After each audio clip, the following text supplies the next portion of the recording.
Hello everybody, welcome back for another video. Hope you're all doing well and that you're all having an absolutely fantastic day. At the moment, Ledger is having a 10% off sale on a number of bundles. 10% off the Ledger Family Pack X, the Ledger Family Pack S Plus, and the Ledger Backup Pack are all currently 10% off. While I do not work for Ledger, I am an affiliate, and I do have an affiliate link in the description below for those of you who wish to protect your crypto. And without any further ado, let's jump right into it. Once again, as you might have imagined, we're going to have another quite, I don't want to say dramatic video, but it's definitely a lot of stuff that's been going on over the course of the last couple of days. We have, me, you, us collectively, been going over the news about cryptocurrency accumulation. I mean, it's been roughly around 2 years at this point. For those of you who are relatively new or who have simply forgotten, we have gotten news about whale accumulation. Whales typically meaning people who have a gargantuan amount of money to be able to move the market in one way or another. I forgot exactly what constitutes a whale. That is to say, like, what the number is to be considered a whale within certain financial markets. But within the cryptocurrency space, it's basically like a couple $1 million. I dare even say like over $25 million at any given point in time. But what's been fascinating that I have continuously made sure that everyone knows about, because I don't want to hear anybody talk about in a couple of years that they had no idea that all this accumulation was taking place, is that it's taking place like every day. It's not like there was like a big amount of Bitcoin that was purchased and now we're kind of done with it. It's happening all across the board. It's happening, I mean, all the main top coins are the ones that are being accumulated. But in this instance, as we are waiting for the halving, the energy around the ETFs, and the actual accumulation that we've seen for the asset that would only ever have 21 million coins, the numbers are quite staggering, because when we do normally get information about a big purchase, it typically comes from MicroStrategy. We will hear that MicroStrategy purchased another 16,000 something or other coins, and then we won't hear about it for like a good couple of months. So I think it kind of leaves the public consciousness in that way. They're like, oh, okay, and like things kind of slowly get back to normal. But this has ramped up, of course, once again. I'll get into it and I'll tell you exactly how crazy all of these numbers actually are. A crypto whale, one in particular, is attracting attention for going on a massive, this is insane, massive buying spree, purchasing over $180 million worth of crypto just within a couple of days. According to the blockchain tracking service Look On Chain, the deep-pocketed investor scooped up around $187 million worth of crypto in 3 days, including Bitcoin, Binance Coin, and Ethereum. It says, and I quote, "It seems that a whale has accumulated $187 million in assets from Binance in the past 3 days, including 2,380 Bitcoin worth roughly around 90 million US dollars. Now, for those of you who've been paying attention to my other channel, Money Rules, you know I have a very simple number that always pops up. It's the idea that if Bitcoin was evenly distributed, which it will literally never ever be again, but if it was evenly distributed across all the people on the planet, each person would only get 0.003 Bitcoin. That is to say, I believe it's around 300,000 Satoshis. I think that's what it would be. So every time that someone buys an entire Bitcoin, they're basically taking away Bitcoin from, was that several dozen people? 100 people? I don't know. Somewhere around those numbers. But when there's one person who buys 2,380 Bitcoin, I think that equates, I'm pretty sure that's roughly around like near 250,000 people who will never, ever, not only will they never, ever be able to own an entire Bitcoin ever, it also basically stops these people essentially from ever being able to own that 0.003 that I'm usually talking about. This is significant because if you bake a pie and then the pie comes out of the oven and you go, and then you take the whole pie to your room, what happens to the other 7 people in the room who also wanted a pie? And I guess I shouldn't have used pie. Maybe I'm just hungry. The point is the idea that if crypto is to take over, if the cryptocurrency Bitcoin space is going to be something monstrous over the course of the next couple of years, and I mean beyond the $200,000 to $300,000 to $600,000 price predictions that we're getting right now. I mean the 2028s, the 2032, 2036. These people, the people who hold the crypto and have been buying for the last couple of years, are going to be the wealthy ones on the planet. In total, this person purchased $39 million worth of Binance coin, $33 million worth of Ether, $12 million worth of Solana, $4 million worth of Shiba Inu. Okay. $4 million of IOST. I feel like I don't know what that is. $1.2 million worth of Matic and $1.16 million worth of CHZ. I'm pretty sure that's Chiliz. Chiliz? Look On Chain says it appears the same whale had created the wallets back in June and withdrew a large number of assets from crypto exchange Binance around that time. It says all 3 wallets were created on the 8th of June and withdrew assets from Binance at the same time, probably the same whale. You want to hear something even crazier? So a friend of mine just told me about this Twitter page, I mean like literally like 18 minutes ago before I started the video, and I was looking through it. I found the page. There's someone who actually does like, you know how like we normally get news like, oh my gosh, look at whale, he buy a lot of stuff. This guy actually goes through like the actual transactions that are happening on chain, and he finds like new wallets and exactly how much they're accumulating. His Twitter page, for those of you who are wondering, is capital 15 and then the letter C. This one, so he's posting like literally like every hour, every half an hour or something like that. For those of you not looking at the screen, this is a new wallet that was created October 19th of October. This person has been buying 250 Bitcoin every single day. The number is a little bit small, but you know, what have you. You can see every single day 250 Bitcoin is being added. And if you look at this number right here is the US dollar value of how much he's been buying. It went from $7 million to $9 million that he's been buying every single day. Now, once again, keep in mind, this is one human being. This is one person. This is one wallet that's buying alone 250 Bitcoin every single day. We are in some kind of like hyper unprecedented time that I think a lot of people are not prepared for.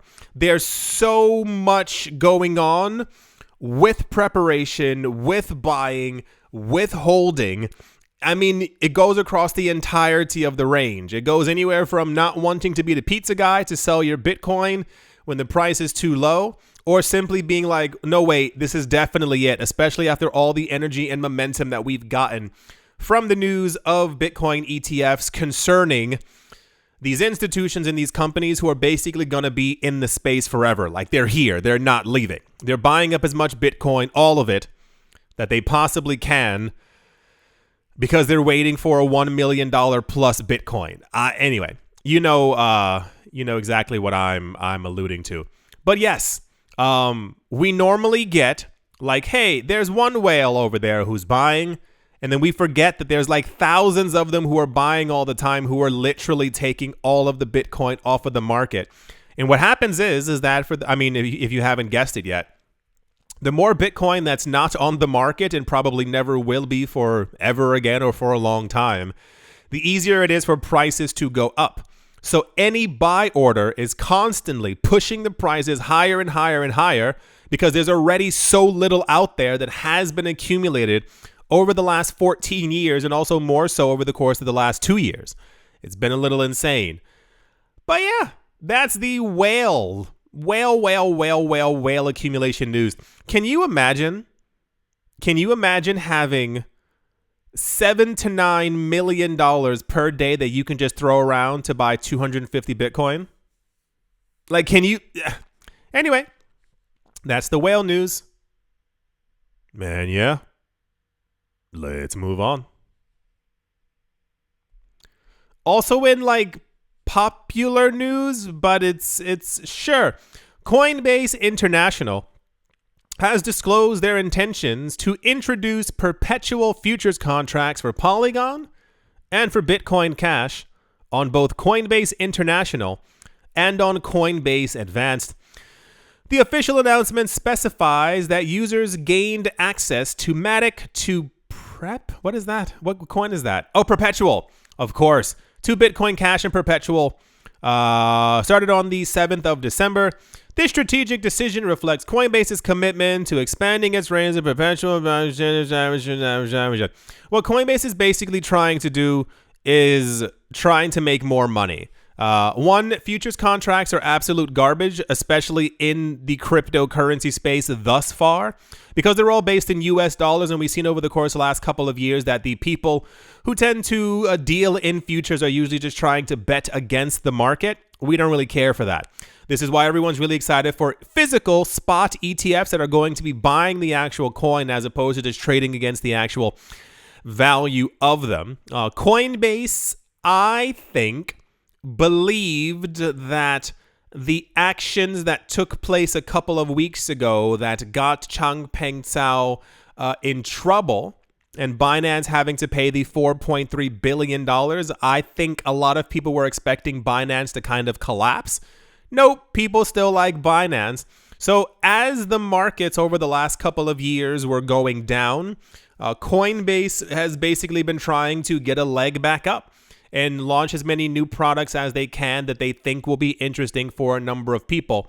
But most people don't usually care for futures contracts. Even if you look over the course of like a week, one contract may, and I say only have around $2, $3, $4, $5 million worth of interest in general. And that usually is not enough to really even make a splash, but cool. So nearly every coin has a futures contract. Not many have a perpetual futures contract, but they only exist to appease a specific amount of people within the market and also within the cryptocurrency space.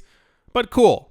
It has to do with Polygon. It has to do with Bitcoin Cash, and they're also coins that exist on the market. That's the Coinbase is trying to constantly launch stuff because they're trying to figure out extra ways to make the monies news. And yeah, let's move on. Also in the news, pretty sure you should have seen this one coming. Someone named Edelman, that's Edelman, Edelman Financial Services founder Rick Edelman, has explained that financial advisors are awaiting. They're awaiting for the U.S. Securities and Exchange Commission to approve spot Bitcoin exchange traded funds so that they can offer these investment products to their clients. The idea is, for some reason, people are, I don't get it, are terrified of owning the Bitcoin themselves, on holding the coin that they think is going to do well. So they go to institutions similar to, I guess, not similar to banks, but like, I don't really know. So the idea is that once we have an ETF and or multiple It will essentially show that crypto is regulated, that Bitcoin, while it does not fall under the umbrella of the US SEC, will kind of have the US SEC's approval and a regulated product that is also going to be backing it. And we typically have heard news that it's gigantic institutions who are kind of interested in this and or their clients who want access or exposure to Bitcoin and to be able to buy essentially $43 million worth of Bitcoin in one go without having to use a crypto exchange. He said every compliance department will say okay to that product because it's just an ETF like other thematic ETFs, he has emphasized. Rick Edelman, founder of Edelman Financial Services and author of several personal finance books, shared his perspective on spot Bitcoin ETFs during CoinDesk's Unchained podcast. He said, 77% of advisors in the last survey we've done on this show that they are waiting for the spot Bitcoin ETF to become available so that they can provide it to their clients because every compliance department will say okay to this product because it's just an ETF like other thematic ETFs. We use ETFs for investing in computer technology, oil, gas, gold, precious metals, and in emerging markets. This will simply be blockchain and digital assets, end quote. He also added that 47% of advisors personally own Bitcoin, which means they get it. They understand that this is an innovative technology, that it has the potential for delivering outsized investment returns, and they're personally investing, end quote. This is, I guess, a bit of a no-brainer, but we've never really essentially had numbers before as far as like the 47% and the 77%. Of course, there's a lot of interest. What I also found out as well, and this is going to be like a bit of a, really? I found out that a lot of people, not that they did not understand the significance of an ETF, but a lot of people believed that the ETF would kind of only be like a BlackRock thing. So like only BlackRock would be investing in that fund that they own. You understand what I'm saying? Because I saw people online being like, well, you know, what's the purpose of the ETF if only BlackRock is going to be able to use it? And it's like, no.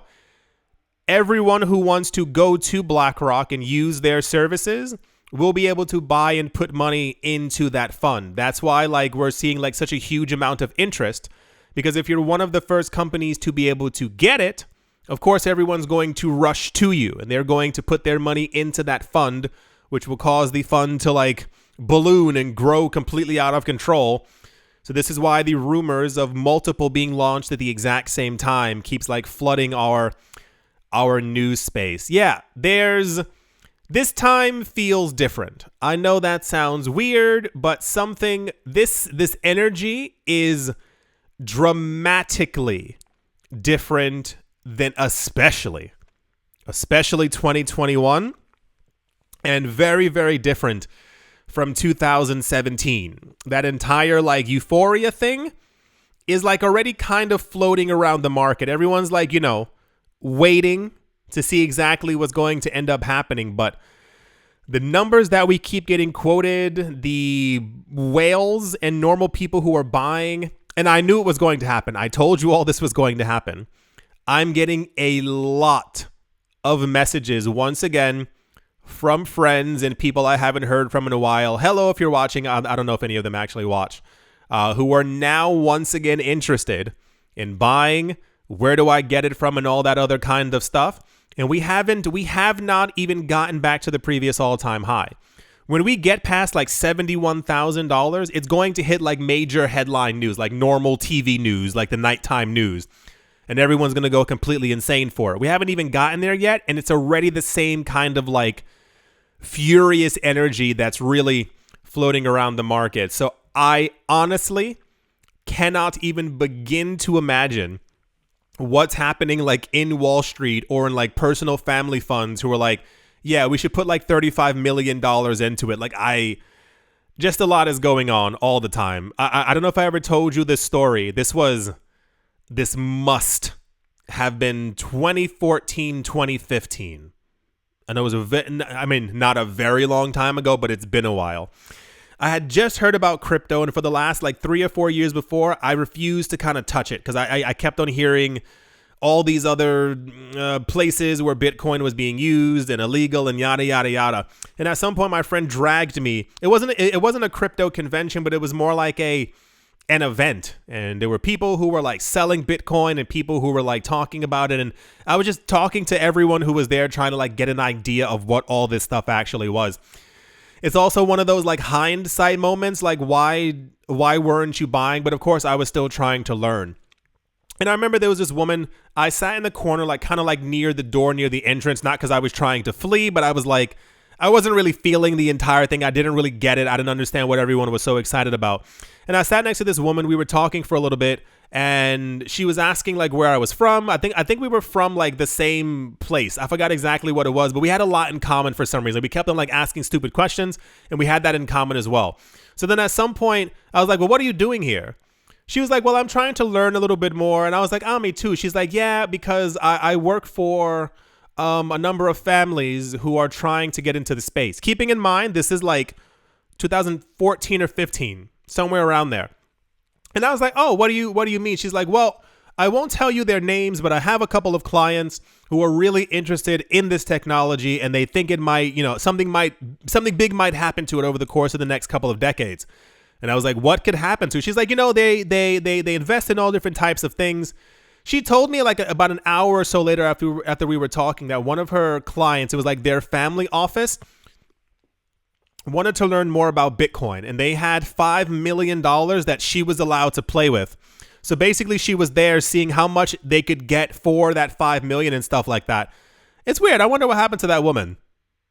I really wonder what happened to her, because we had like a really long conversation about like her basically like traveling to different things and trying to learn more, not to see if Bitcoin was a scam, but more like understand why she had, been given the green light to give like a $5 million allocation to it. Yeah, that was a very long time ago. Anyway, that's the people are interested. Also the news that we got a couple of days ago that's still floating around in the air about half a $500 billion that could be going into Bitcoin, but there's definitely a lot of interest, and I'll move on because I don't want to repeat the same stuff, but I think we're in for a very particular future over the course of the next couple of decades. That's the rich people are waiting for ETFs news. And yeah, let's move on. In kind of like propaganda-ish news, you'll see Société Générale, France's third largest bank, has announced the issuance of its first digital green bond. This financial instrument will be written on top of the Ethereum public blockchain. And whoever wrote this article needs to take a break. It says, this marks a new era in green financing and digital innovation. Banks and institutions have a very weird thing that they keep trying to do, where they keep trying to either seem relatable or that they're actually not actively destroying things. And one of the main things over the last couple of years has been everyone trying to pretend that they're like green and they want to help the earth and that they're just trying to so-and-so.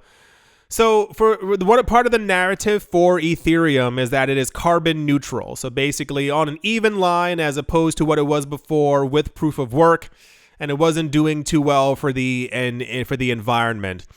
And now we have a bank who, I don't know if you've seen it as well, there are a lot of energy companies around the world who are like, they have these new ad campaigns where they basically come forward and they announce how like, we want to help the earth and we believe that you and your family deserve it. And like they show like happy families, like all this stock footage like of them running around and stuff like that. It's like it's very cringe because they're banks. They don't actually care. Like they're part of the reason why we're in this mess. But this news was floating around, and this is why I said like propaganda-y.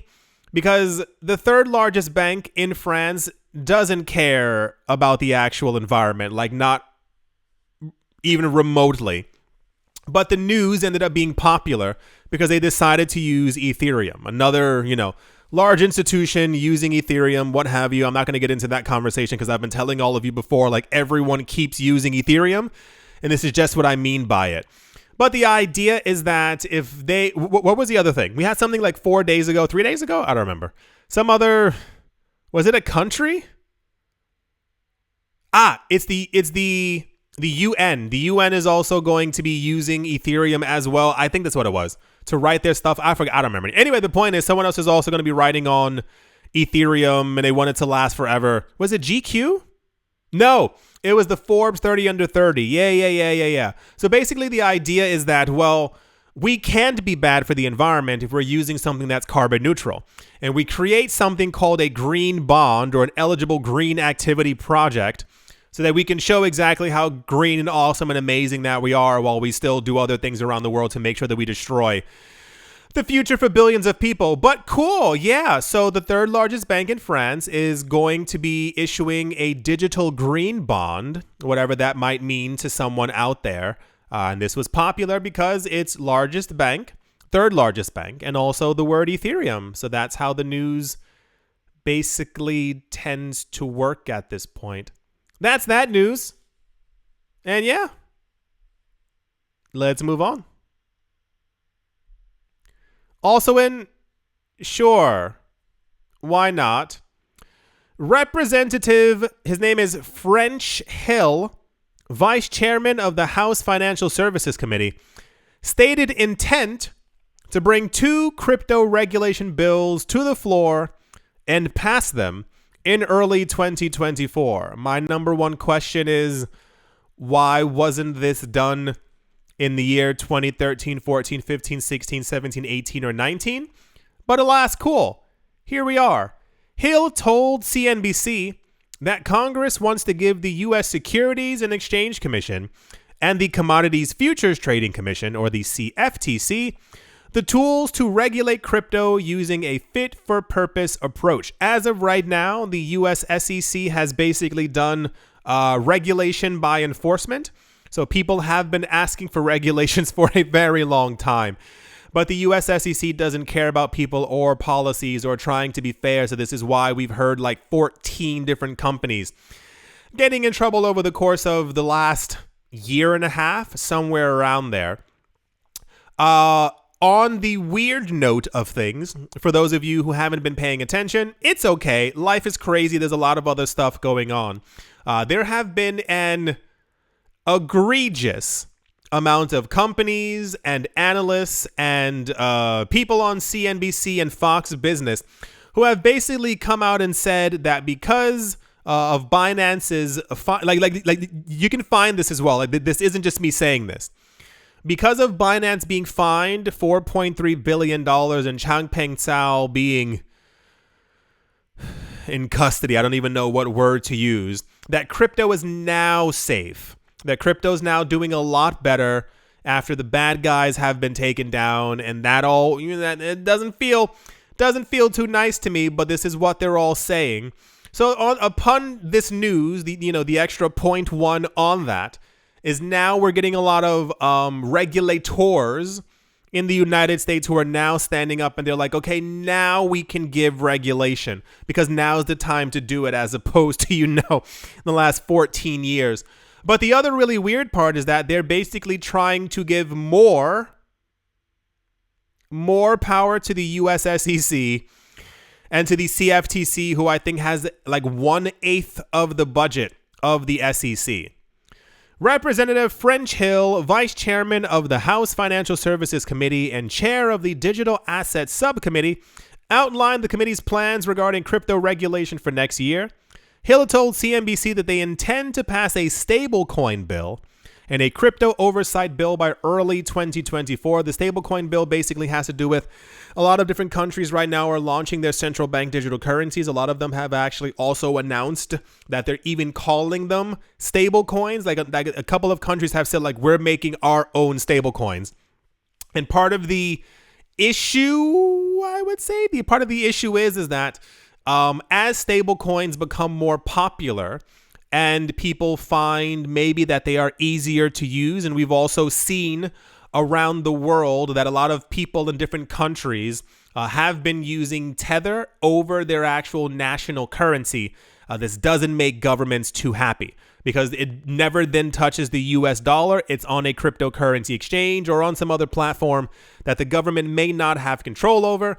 And there's also this really weird idea that I keep hearing from a lot of American politicians that they're afraid that people are going to use like foreign stable coins and central bank digital currencies within US borders. And it's like, it's just a currency, but I understand that they have to do this entire spiel, this entire game, because it is the US dollar and you basically have to lie to protect it for as long as you possibly can. As far as like crypto oversight, this will basically revolve around all the things that the US, CFTC, US SEC, and every other government body should have been doing literally at least for the last decade when actually trying to protect US consumers, which they have not done at any single point.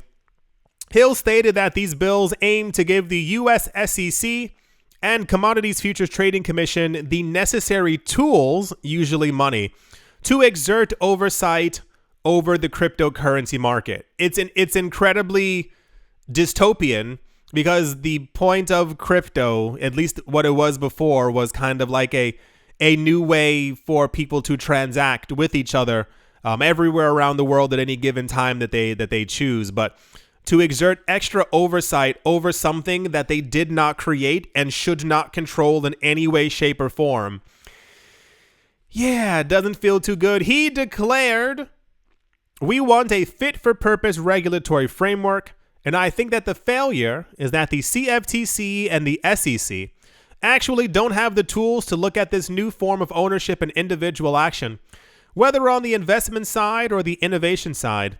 And so we're giving them these tools. It's basically money. Like they're not getting actual, like, you know, hammers and nails to be able to do anything. Like they're just getting extra money to be able to go after people and make them feel bad for what they've done. The only things that should be securities as far as crypto goes are things that are built on top of chains and that are made by companies. You bought this thing on top of a chain because you're expecting profit from the actual company who you bought it from. As long as the chain is decentralized enough and there's no one actually pulling all the strings or any strings, what have you, it should not be a security, but that's not how corruption works. So I would say silver lining is like regulation is finally coming to the US, but it's also like a very dystopian, dark, terrible form of regulation from the people who have only enriched themselves and not actually helped any actual consumers within the space. Like the SEC at no point over the course of the last 3 or 4 years, when they've been getting like $15 million from these companies, it's not going back to the people who were air quote, wronged. It goes into the pockets of the US government. So who are you actually protecting? You're protecting the SEC's rights and making sure that they're powerful enough to be able to dismantle anything that they want. It's not too nice, but once again, we don't live in the utopia that we probably should. So cool. Let's see if it actually even ends up happening, because this has been proposed for a number of years now. Remember good old 2017 crypto regulatory framework is happening next year. 2017, it's literally almost 7 years ago. Like, think about that. It's almost 2024. I do sincerely hope that you have all enjoyed. I do hope you all are having a great day, morning, afternoon, evening, wherever you are, wherever the heck you might be on this very weird planet. I do hope it is absolutely fantastic. Thank you all once again for watching, listening, liking, commenting, and or supporting. And I will most certainly be talking to you all soon. See you.